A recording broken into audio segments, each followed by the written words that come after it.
on sign language. We start off with the headlines.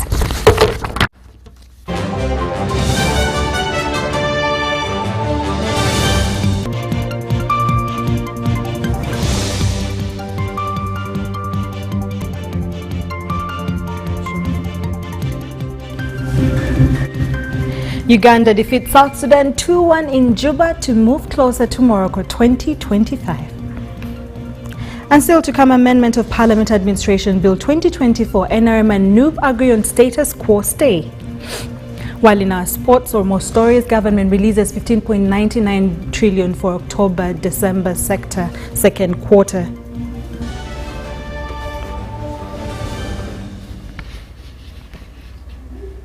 In our top stories of the day, President Yoweri Museveni has passed out over 203 officer cadets at Uganda Military Academy, Kabamba. The president congratulated the new officer cadets upon being commissioned. Take a look as the Presidential Press Unit reports. President Museveni explained that in the past regimes, Uganda had a problem of having an army of illiterate people, which was dangerous to the country. Despite this previous challenge that the army has overcome, President Museveni congratulated the Ministry of Defense and the army commanders for listening to his directive to turn the training schools into centers of excellence. I want to congratulate Uganda, first of all, because in the past, the big problem was having an army of illiterate people. Now, those illiterate people could not fight, because fighting needs knowledge. That's why we defeated them. And we told them that please recruit educated people in the army. But they were not interested. They thought that illiteracy would help, was good for the army, which we didn't agree. But as you heard, even the ones who are not professionals, all of them are minimum O level, or even in the case of Uganda, A level, advanced level, and then. So therefore, here I congratulate Uganda as a country for having an army which is educated, able to absorb modern ideas, including the ideas of fighting. The president also cautioned the officers against corruption. Avoid corruption. It's not correct for you to pollute your record with corruption. And it's not necessary at all.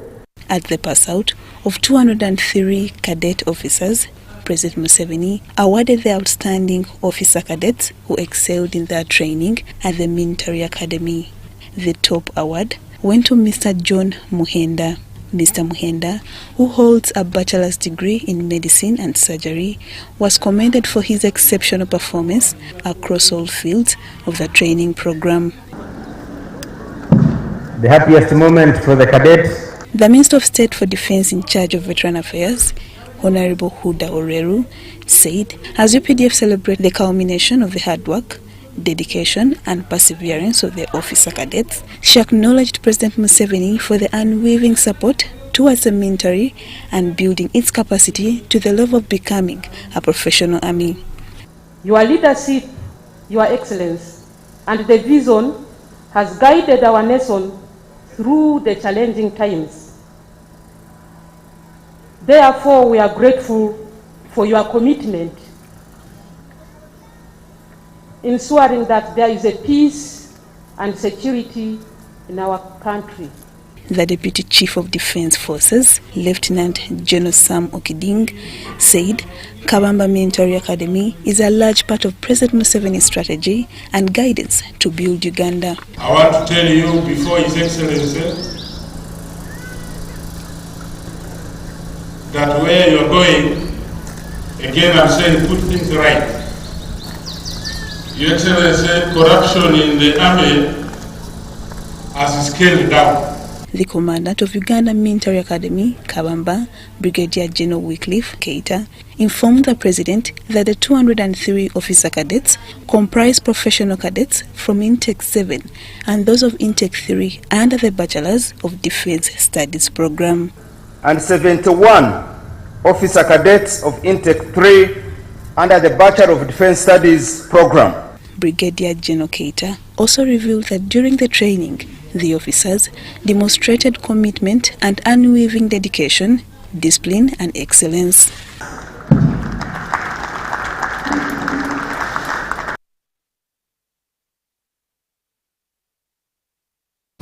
On a lighter note, Uganda Cranes has defeated South Sudan 2-1 in the return leg of round 2 of Group K's AFCON 2025 qualifiers played this evening at the Juba Stadium in Juba, South Sudan. The game that had a total of 3 goals saw Uganda score fast through Dennis Omedi in the 16th minute. However, South Sudan quickly equalized through Yohana Juma in the 21st minute. The first half ending 1-1. In the second half, Uganda mounted pressure on their opponent, forcing an own goal from Alfred Leku in the 66th minute to put Uganda ahead. The rest of the game minutes were filled with defending as Uganda held on to the 2 goals to claim victory and 3 PTs. With the win, Uganda goes top of the Group K table with 10 points and moves closer to Morocco AFCON 2025. Uganda will hope that South Sudan defeats Congo to seal her slot in the AFCON 2025. And of course, the Uganda Cranes defeated South Sudan 1-0 at Nambole last Friday and will have to play South Africa at home and Congo away in the final round of the qualifiers.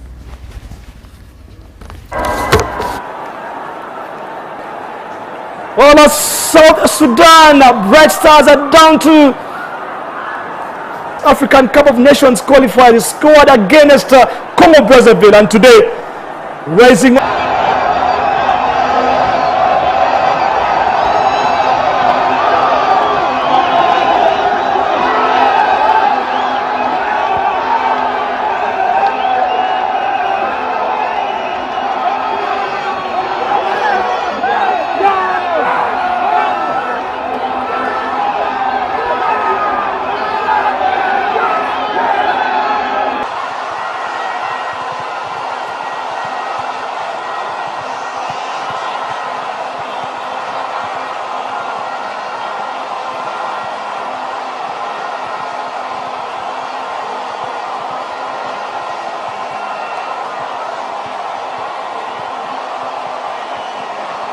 The visitors take the lead in a quarter hour played. What a wonderful finish from Dennis Omedi, the hitman from the Ugandan side. Something positive into this set piece. Travis Mutiaba.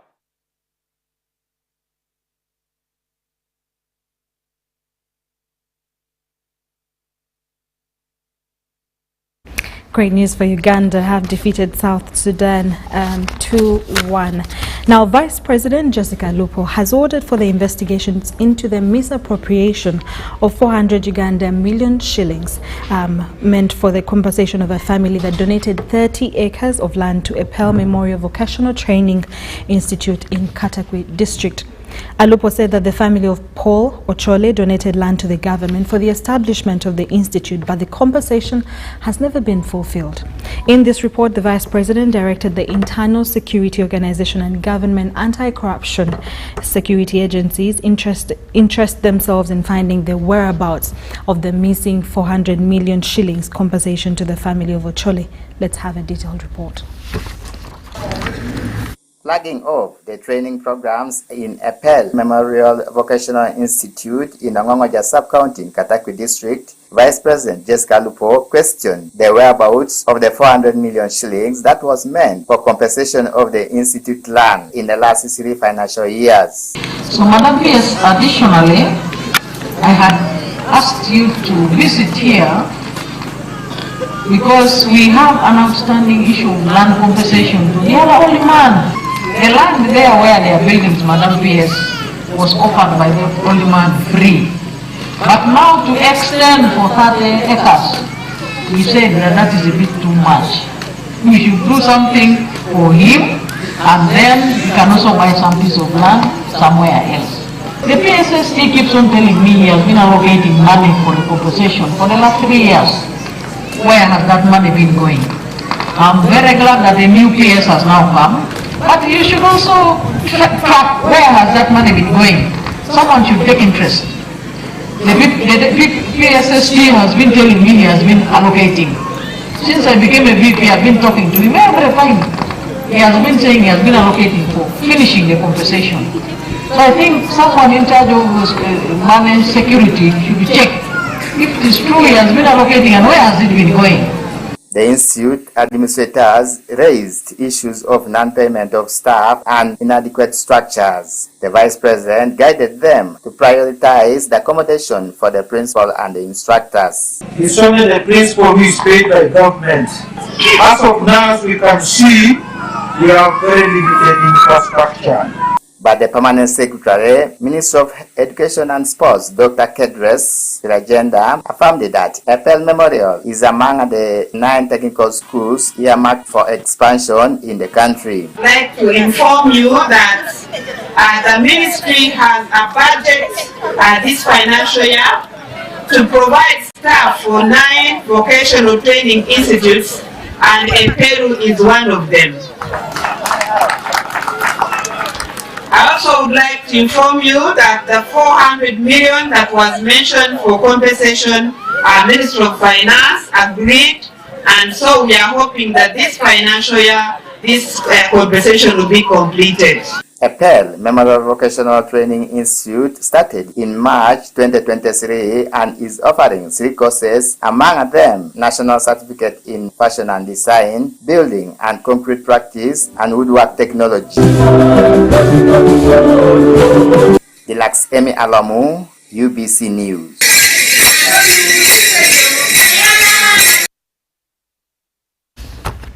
In more news, the defense legal team in the murder case of businessman Henry Katanga has accused the prosecution witness Naomi Nyangwesho of failure to report to police the alleged concern by Henry Katanga that his wife, Molly Katanga, was becoming a problem in his life.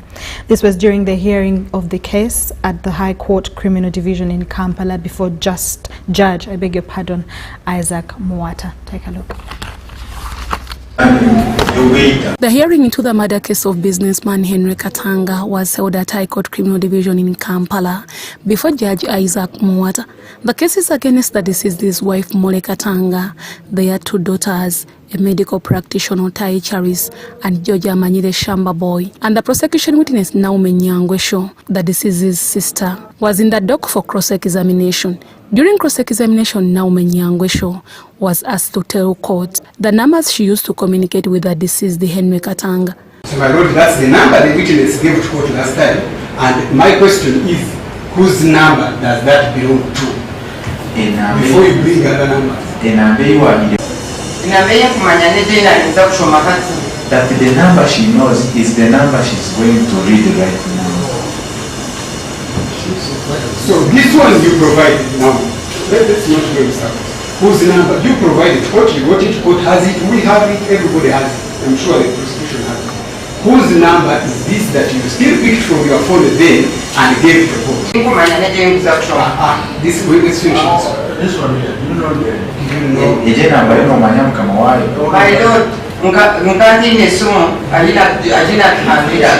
lord, you know whose number. Naomi Nyangwesho also explained to the defense why his brother, the late Henry Katanga, asked her to buy a secret phone and a line, which they used to communicate.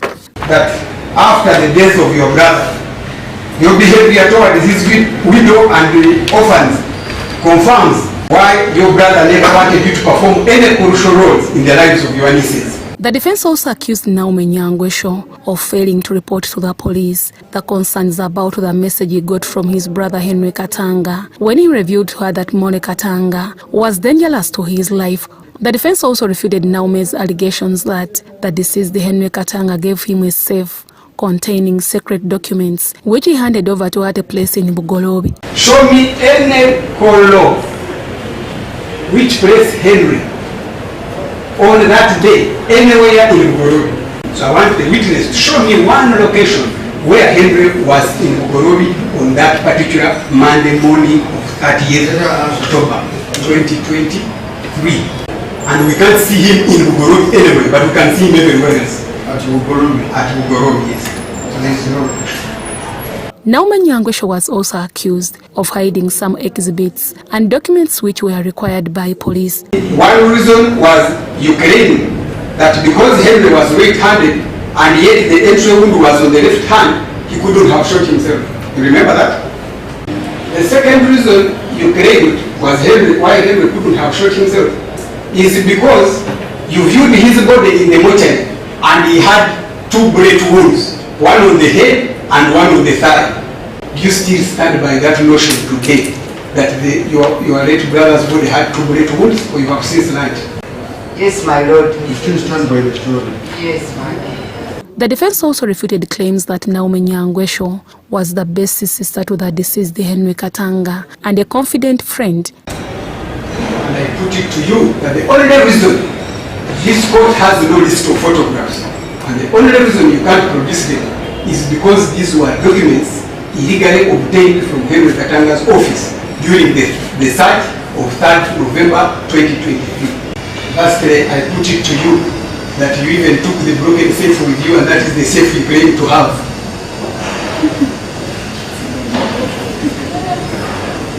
Court will resume tomorrow 16th October 2024 for further hearing, and the key suspect Yoweri Katanga was further remanded. Henry Katanga was murdered in cold blood on 2nd November 2023 at his home situated in Mbuyachwatu Road in Nakawa Division, Kampala District. Deborah Namamonde, Viola Nansubuga, UBC News.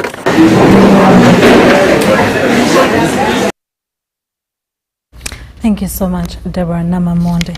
Now, the Ministry of Finance, Planning and Economic Development has released 15.99 trillion Ugandan shillings to cater for the second quarter running from October to December, representing 22% of the approved budget and the biggest amount the country has released in a quarter. Speaking at a major briefing held at the ministry, the Permanent Secretary Ramadhan Gobi revealed that the economy has expanded by 6.6%. Details in this report. Following the expansion of the economy by 6.6%, the Ministry of Finance, Planning and Economic Development has released over Ugandan shillings 15 trillion for the second quarter of the 2024-2025 financial year expenditure limit. The huge release is attributed to the positive returns on investment from exports and remittances made. In the past 15 years, Uganda has added 20 new products to our export basket. 20 new products. We are one of the most diversified economies at our income level. Actually, we are found to be now more complex than what we should be at our income level.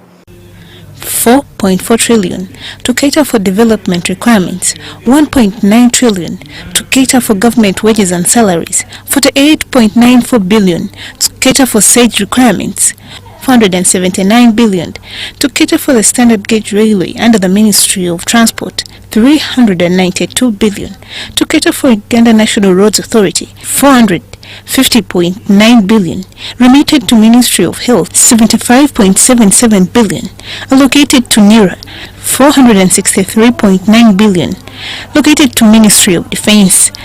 ATMs awarded over 497 billion. This second quarter release is in line with continued efforts of fiscal consolidation and funding of the tenfold growth strategy.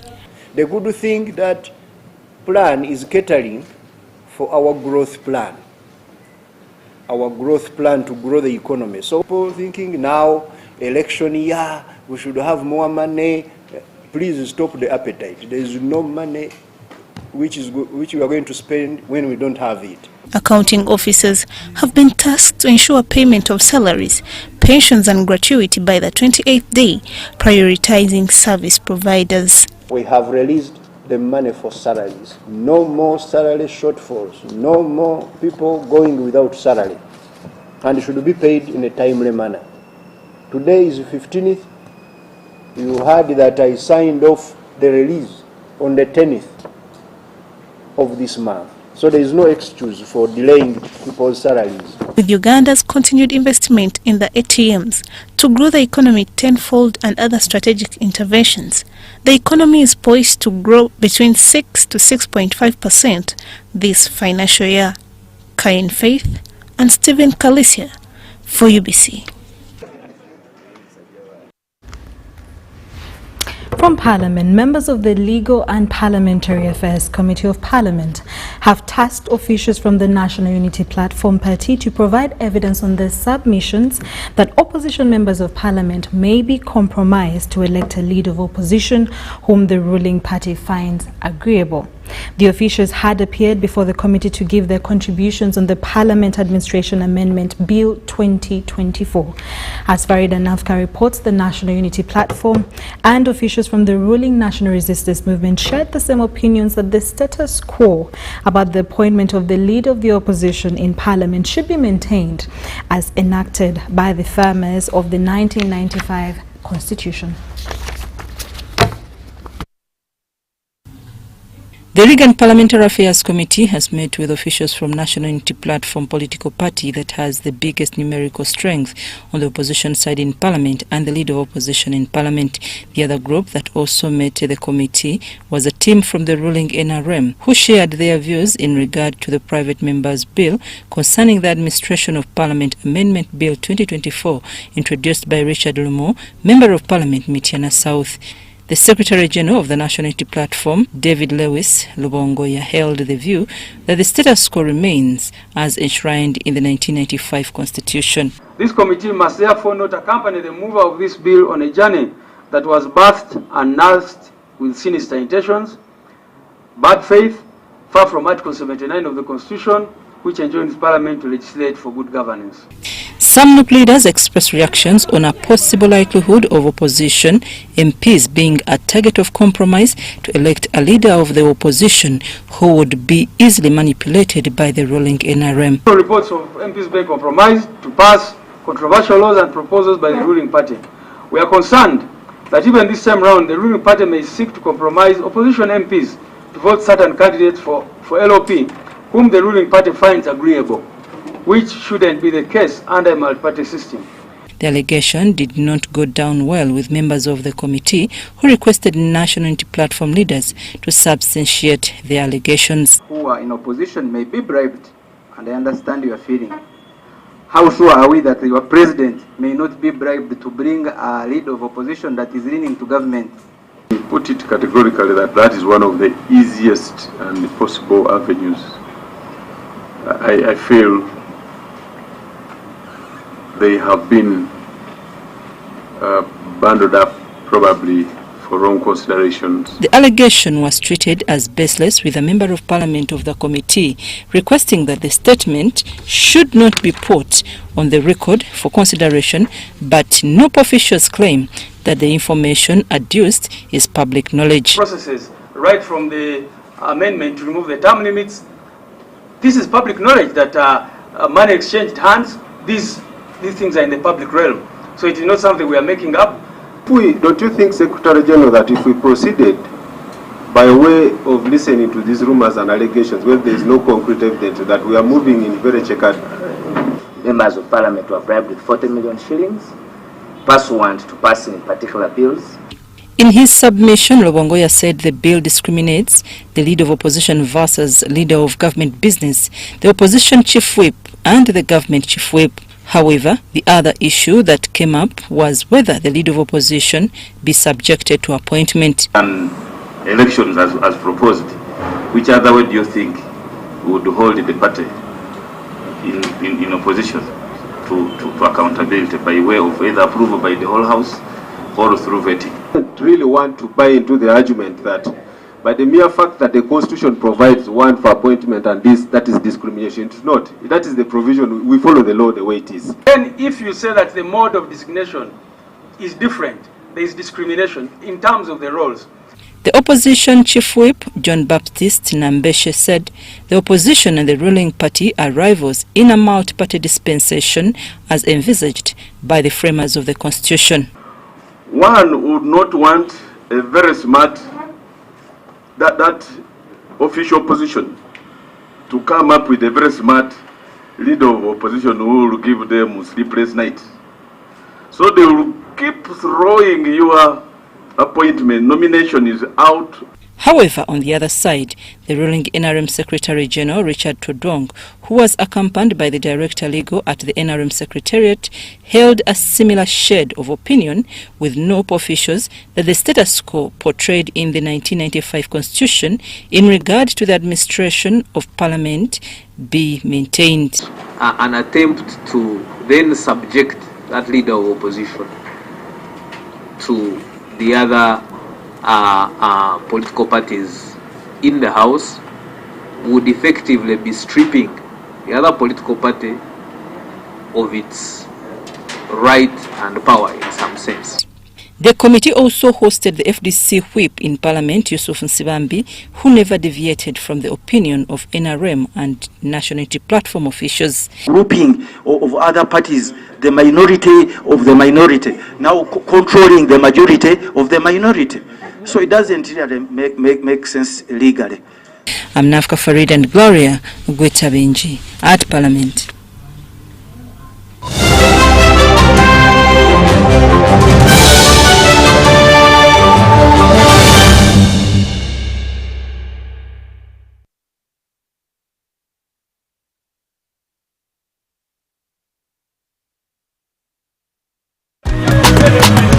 You used to tell me that I don't make you happy.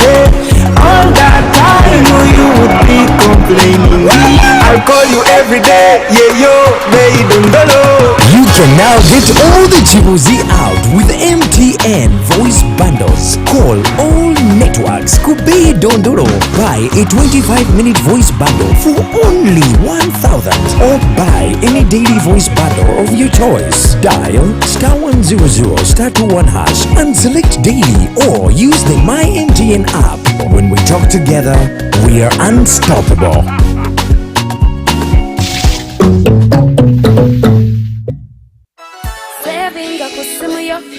In the heart of Uganda, a financial revolution is happening. We were once left out, saving the old-fashioned way, with an unexpected saving spot, keeping it too close for comfort. But now, we found a better way to save and manage money. Download the Wendy app from Google Play or App Store or dial *229#. With Wendy, your money is safe and you can earn interest daily. Visit your Google Play or App Store or dial *229# to register. Wendy, Wanawoli. To help businesses recover from the impact of COVID-19, government introduced a tax amnesty through a waiver of interest and penalty on outstanding principal tax as at June 30th, 2023. Accordingly, URA has since July 2024 been implementing this waiver. To benefit, simply pay your outstanding principal tax by December 31st, 2024 and the waiver is applied automatically upon payment confirmation. This amnesty applies to domestic taxes, namely income tax, rental tax, payee, and others. Grab this golden opportunity today. For more, use the platforms displayed. Uganda Revenue Authority. Developing Uganda together. Do you need data collection services, data analysis and reporting, monitoring and evaluation systems? Then contact Mold Technologies, a professional research firm that has provided many organizations with timely research solutions for over 15 years. For more information, visit www.mt.co.ug or call us on 0704 913 399 or 0782 602 963. Visit our office in Kampala at Sayuni Complex in Tinda. Mold Technologies, your professional research firm.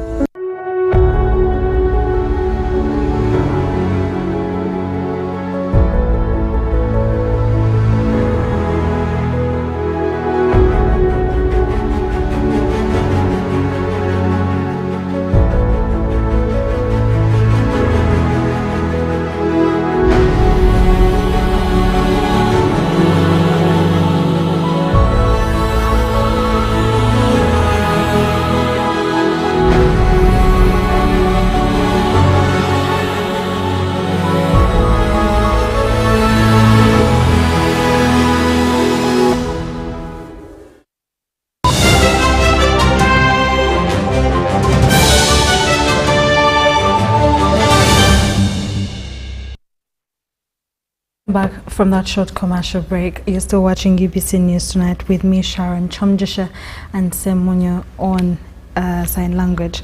Now, Senior 4 candidate Nabasirie Sulaina from Bwera Secondary School in Kasese District passed away just a few hours after sitting her first Uganda Certificate Examination Education UCE exam. The student collapsed after experiencing a sudden severe headache and died upon arrival at Bwera General. According to Solomon Birungi, the senior master of Bwera Secondary School, Nabasirie showed no signs of illness before the incident. The whole day yesterday, she was able to even sit the 2 papers of UNEB without any problem. She even attended prep, and she was one of the main discussants of biology discussion group. Fellow students described Nabasirie as a social and friendly person. Lost a person is a school treasure, has been a influential girl, she has a girl that has been interact, she has been putting at least the name of the school high. We have lost a friend, we have just lost everything in the school. We have lost someone who has been there for us. It wasn't something that we were expecting to happen. This morning telling us she's dead from nowhere. Like yesterday I even talked to her. The mother, Reneza Grace, remembered her daughter as a dedicated and passionate student who had big dreams. The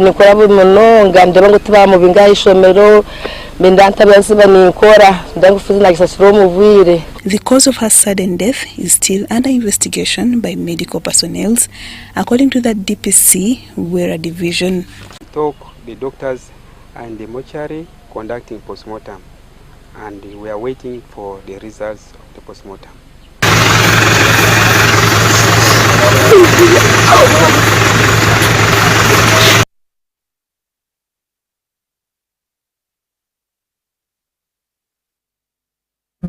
Deceased and strengthens her friends as well. Now, in more stories, a senior candidate A2 of penning down the final UNEB exams, the administration of Gayaza Road Triangle School says that all the efforts are being channeled on achieving the new government curriculum aimed at sharpening the minds of the students to contribute to national development. Take a look. Here at Gayaza Road Triangle School, we found senior 4 candidates set for their Day 2 UNEB examinations. Unlike other schools that were still grappling with understanding the new curriculum, at Gayaza Road Triangle School, the deputy head teacher Agesa Wycliffe said all efforts were channeled on having students understand the new curriculum that seeks to achieve the government objectives of having self-driven and self-reliant students. Very much well prepared by our teachers because we have subjected them to so many assessments, and we have trained them on how to answer the questions given this new curriculum, which is competence-based. It needs a lot of reasoning, and students have now learned and now prepared in terms of interpretation and reasoning out questions so that they can give the right approaches or the right answers to the questions. So we are very much confident that what we have done, what we have instilled in them apparently, is to the best of their performance. Parents, continue encouraging your children to see that they can continue embracing the idea of coming up with projects. For us, 2024, where our candidates have successfully come up with briquettes, and they can effectively do the cooking, and they, when they are at home, they can also make them, because we have taught them, we have given them all the knowledge, and it is upon you, the parents. If you can have some little money that you can invest within your children, then you be assured that by the end of 2024, your child will be a job creator who can start with that project of making briquettes. Speaking to students shortly after their morning paper, they revealed that unlike the old curriculum, the new curriculum set questions requires a lot of logical thinking. Currently, on the questions that we have answered, they're actually not bad. They just needed too much of thinking and then understanding the questions. So The approach was not that very bad because we needed to think too much so that to put the right things in action. Unlike the old curriculum whereby the questions could be direct, but this one the task was hidden in the questions where you're supposed to get it and then you understand it better. Things were fine, just that the questions for the new curriculum are more of understanding, more of looking into the problem so that you can get the problem and you solve it. Not like the old curriculum, how they used to be. You need, in the old curriculum, it was like a direct question, but in the new curriculum, it's more of the problem is hidden in the question. At Bilal Islamic Secondary School, candidates had already embarked on writing their geography paper. Haji Badru Rebecca, the head teacher, appreciated Allah for enabling them to reach this far when all their candidates are alive and healthy. Grateful to the Almighty Allah who has enabled us to start our exams perfectly well without any casualties, and we are thankful to the parents who have paid school fees and registration fees for our candidates, because all of them have cleared school fees, and we hope we are going to get good grades out of their examination. Mike Bakablindi compared this story for UBC News.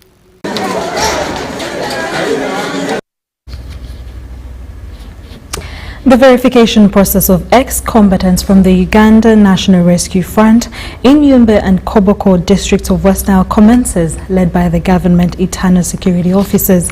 The GISOs have highlighted several challenges involved in during the exercise, ranging from difficulties in reaching certain areas who are now living in near and reaching difficult areas where some ex-combatants who are now living in nearby countries like Congo and South Sudan, making the verification process more complex. Take a look. During a meeting held at Youth Center in Yumbe District, the Director of Veterans Affairs, retired Brigadier General Emmanuel Musinguzi, who represented the State Minister for Veteran Affairs, Huda Oreru, encouraged veterans to form savings and credit cooperative societies. The veterans, the former combatants, I'm looking at their resettlement. Resettlement meaning form cooperatives according to your interests and ability. Use those cooperatives to reach out to these district officials who will forward your names and your papers. Then the government will support you in whatever project. According to Musinguzi, the initiative would enable the veterans to access government programs aimed at helping them overcome economic challenges. It is done according to government procedures. Government doesn't pay somebody who doesn't know. Never. That's why we want the national ID, that's why we want those forms of field. That's what they will say here. That's what we say. The Sink is coming up as a brigade commander. We have his name. He's a commander of 35th battalion. Take advantage of it. He's an elder who is a nationalist. I have reasons to call him that. In an interview with Achille Twaha, Giso of Oraba Town Council from Koboko District, highlighted several challenges that are affecting the verification exercise. Who served and they do not have funds. When such information comes, it does not reach them. And when sometimes their files are sent and they are brought back, we are asked to call them, follow up. You realize these people, it's very hard to trust them. Twaha revealed that some ex-combatants who are now living in nearby countries like Congo and South Sudan are part of the challenges affecting the exercise. Because me, I'm bordering South Sudan and Congo. There are other people who served, but they are not Ugandans. They stay in the Congo side and the others are in South Sudan side. They would like to come for this exercise. Usually we get some challenges there. The delays in this process have also been a concern for local leaders, including the RDC of Yumbe and the chairman LC5 of Yumbe District, who expressed frustrations with the slow progress. Formerly, we had the issues when it came to elections because there were many issues which were not settled. But since the department has started on working on them, I know there's going to be change.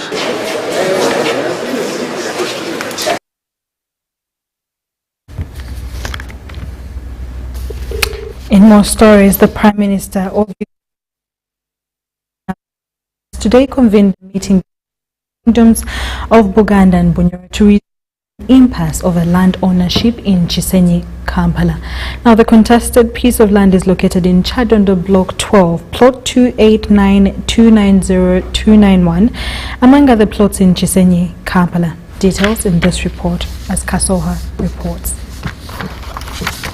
Prime Minister Robina Nabanja, President Yoweri Museveni directed her to handle the matter so that the government of Uganda can buy this land to settle vendors who were evicted from the streets of Kampala. The contested land is being claimed by a number of individuals and entities who includes MS Boost Investments Limited, a company managed by A1 John Bosco Monge, MS Wulega Investment Service Limited, a company managed by Okia Richard, Wanswa Lawrence and Dingiro Paul, the administrators of the estate of the late LNST Keresipo Kizito, as well as the cultural institutions of Buganda and Bunyoro Kitara Kingdom. Nabanja says that the purpose of this meeting was to bring together all the parties and stakeholders with vested interests on the said lands to agree. There's a meeting and see how best we can have these encumbrances handled.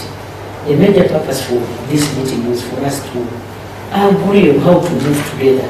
The Kingdom of Buganda delegation was led by Prince Wasajja, while the Bunyoro Kitara Kingdom was led by the Prime Minister Andrew Byakutaga and had the Chief Prince Mugenyi Ruchunya. The Minister for Lands, Housing and Urban Development, Judith Nabakoba, read out the resolutions of the meeting. However, Nabakoba warned the Kampala Capital City Authority not to rush in purchasing the contested land because ownership is not yet streamlined. We haven't resolved the underlying issues. Let us be given time. Because when we buy from somebody who is and then we get issues. Let them hold the process. We first verify the mile ownership interests. Prince Wasajja welcomed the idea of the government of Uganda intervening in the matter and promised to offer necessary support to have the matter resolved. The meeting was also graced by Senior Counsel Matthias Mpuga, representing Buganda Kingdom. Story compiled by Ismail Kasoha for UBC News. Ugandans have been urged to take part in the ongoing 53-day mass enrollment registration exercise conducted by the National Identification and Registration Authority, NIRA, aiming at ensuring that all citizens are fully registered. The registration is happening nationwide with a particular emphasis on individuals under 20 who have never been registered before.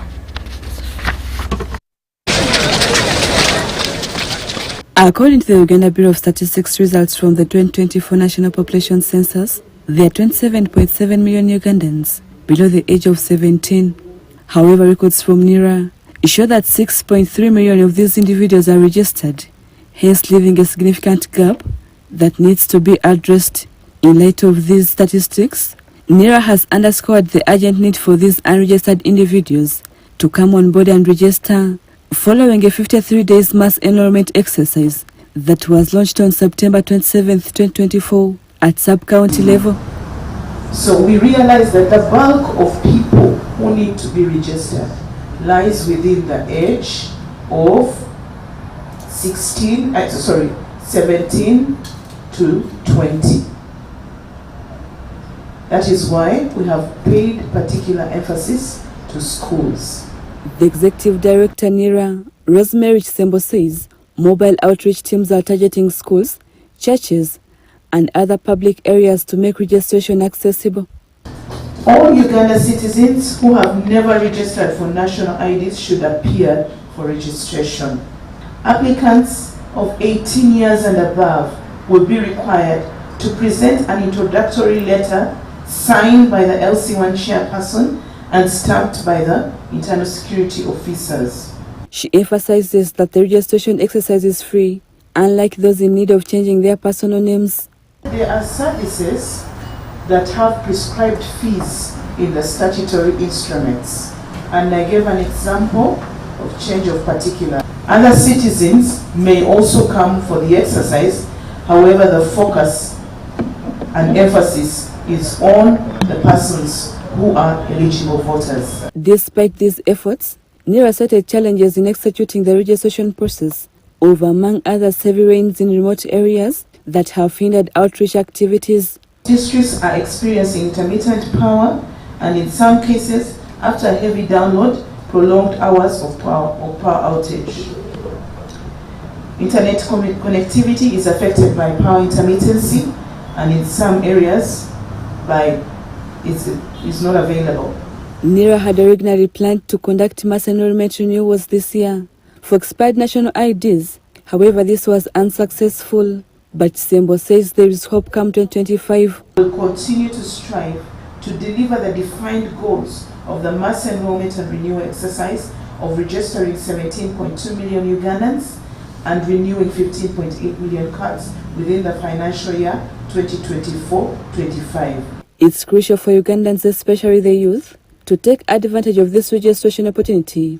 Ensuring that everyone is registered is a key step towards full citizenship and participation in national affairs. Rebecca Nantongo, Susan Inabugude, UBC News. Thank you so much, Rebecca Nantongo and Susan. We'll take a short commercial break and we'll be back with more news for you.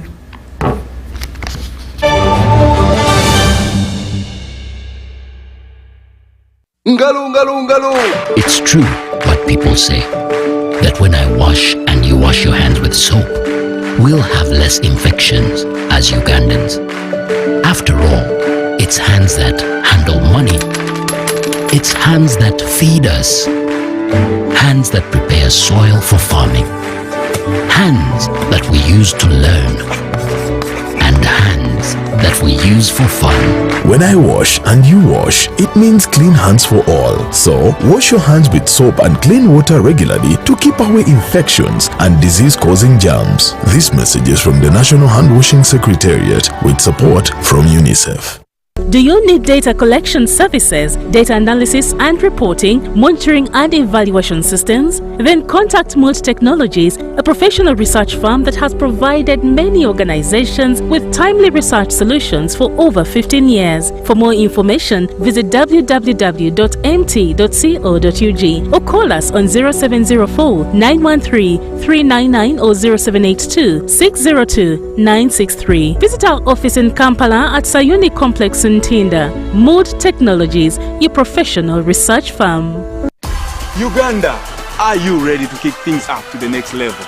The Uganda National Lottery brings you Sports Take 10. Predict the results of 10 football games and win big. With tickets at only 500 shillings, join the fun and make your predictions count with Sports Take 10. Sports Take 10, your ticket to football glory. Uganda National Lottery. Dream, play, win. Participants must be 18 years or older. Play responsibly. The Uganda National Lottery is operated by Ituba Uganda and regulated by the National Lotteries and Gaming Regulatory Board. Made in Mbale, the ultimate trade show and expo 2024. Join us for an exciting showcase of Made in Uganda industrial products, proudly presented by Honorable Minister Evelyn Anite and Chairman Tiang Tangru Paul Sang.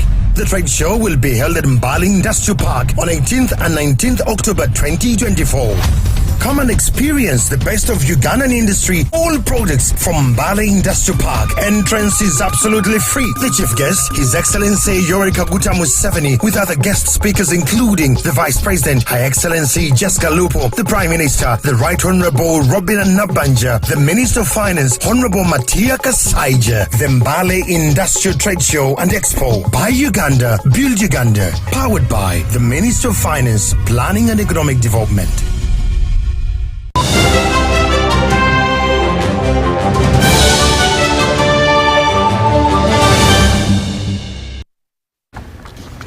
Welcome back to UBC News Tonight, and in our business stories, Wandega market vendors are expressing deep concerns over Kampala Capital City's authority's decision to dispose of commercial facilities at the market.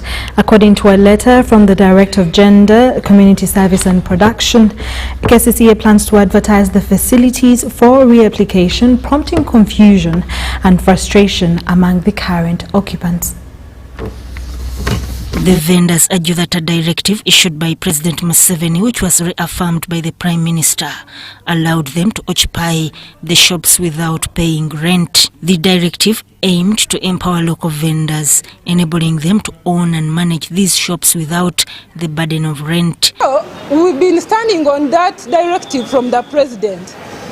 Even Prime Minister Nabanja came here and emphasized the same issue, that we should not pay.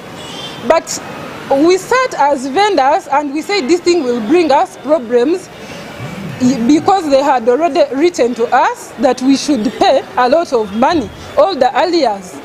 We went there and petitioned against that to KCCA Revenue, head of revenue, and they scrapped off those letters.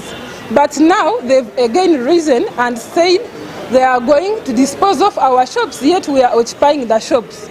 Since then, the vendors claim they have repeatedly tried to regularize payments but have received no clear response from KCCA regarding where to send rent payments. We are not fighting with anyone because we are not in politics. We are mere vendors working for our families and our nation. So they should not treat us like that. That is unfair to us. Despite this, KCCA's recent announcement about the disposal and reapplication process has left many vendors feeling blindsided. Parking jeriko jeyagala okutwala oba okutendalinga.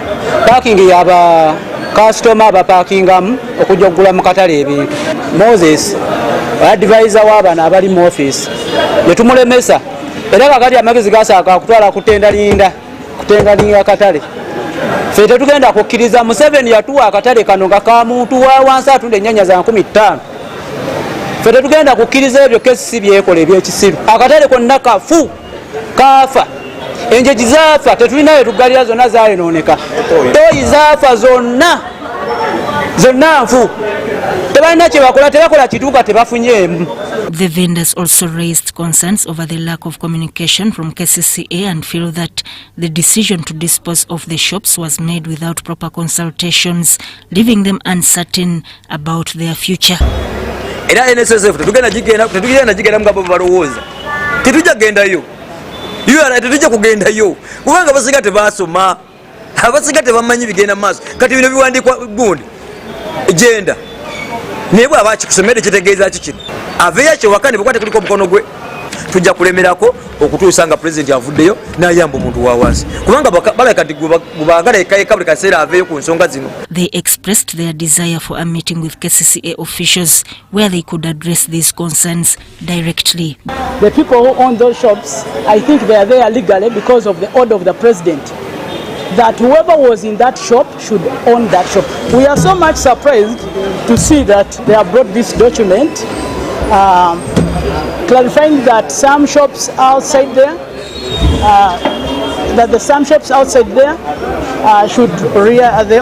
the occupants should reapply again. The vendors are now appealing to the president to intervene once again, calling for clarity on the issue and want assurance that the directive allowing them to occupy the shops will be respected. So that Kaye, UBC News, UBC News, UBC News, UBC News. In a significant move to empower women entrepreneurs in Uganda, Housing Finance Bank has partnered with the Uganda Women Entrepreneurship Association Limited, or UL, to launch an innovative financing solution. Juma has a detailed report on this story. This initiative aims at providing women with access to affordable loans, enabling them to enhance their business ventures. We are getting into this because we have met a team that can listen to the women. And that will solve whether the percentage is 20 or what, but are you able to listen to our needs? Are you able to guide us? I think that's where the bottom line is, that the difference between Housing Finance Bank, we see them as listeners. And obviously that makes them unique. We are launching this partnership so that we work together with the association, the structures that are in place, to reach out to these women and support them, financial literacy, support them to understand finance, support them to get financial services. Improving women's access to finance by reserving at least half of the investment funds for businesses, owned by women is also looked at as a point at the launch. One of the challenges that women face is access to finance. Most of the women in Uganda, and I think it's not just Uganda, it's across the globe, we do not have security. Most of the landed property belongs to men, to the families. And so when women would like to access finance, they will not have security. Despite making over 48% of the workforce, women in Uganda access only 30% of available credit, according to a 2022 World Bank report. The World Bank states, closing the gender gap in labor force participation could boost Uganda's GDP by up to 8%. We are ready to work with the different entrepreneurs and come up with solutions, come up with products that can address that challenge. And we have designed products, special products. We have come up with special pricing, particularly for UWIL members. So anyone, any lady out there who is a UWIL member, please approach the bank. We shall be able to listen to you and tailor-make solutions that will fit your business, that will fit your enterprise. The HFB Women's Solution is designed for individuals and registered micro and small women-owned enterprises engaged in trade, services, or production. Lydia Chomkama and Juma Samba, UBC. Brought to you by... Download the Wendy app from Google Play or App Store or dial star 229 hash. Wendy, wanawori.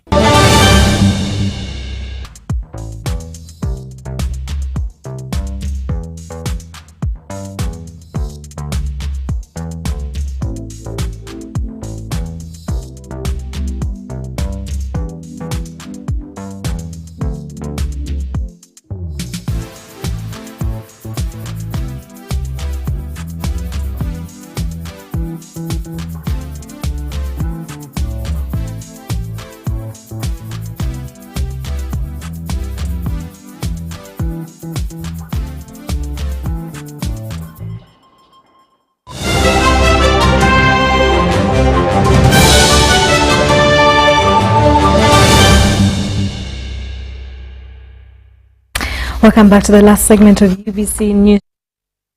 33 Ugandans have had a chance to watch and race in the Dubai desert in what is termed as the Desert Challenge. Sponsored by Mandela Group of Companies through the campaign that ran for over 3 weeks, a raffle draw was conducted where winners had a fully paid trip to Dubai. And of course, when return at Entebbe International Airport, all the travel narrated a fun-filled experience. Watch. Experience of traveling to Dubai has been quite exciting. It was very, very exciting from day one until the time we came back. We actually toured around the city. We got a lot of history about Dubai city, and it was quite fulfilling. Yes. So we thank Mandela Group of Companies for the opportunity that they gave us to go to Dubai. We were privileged to take two customers that won on the draws that we've been running for the past months, and we had 33 clients that won a desert trip. We had a great experience in Dubai. We had a smooth ride right from the beginning as we left the airport here. We reached Dubai, the stay, we were in 5-star hotel. We enjoyed literally each and everything. The desert challenge, the dances, literally the other people are in a different world. And look at the developments that they have. Yeah, we've copied one or two things, and then we hope that, yeah, whatever we learned from there we shall implement here now on the ground here in Uganda.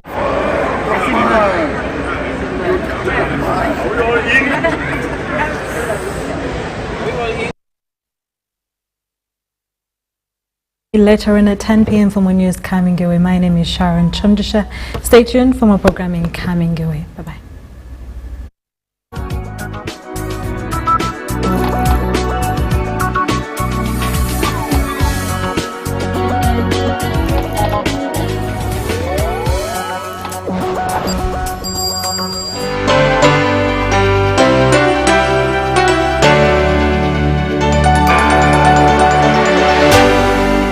UBC, inspiring Uganda. Inspiring Uganda.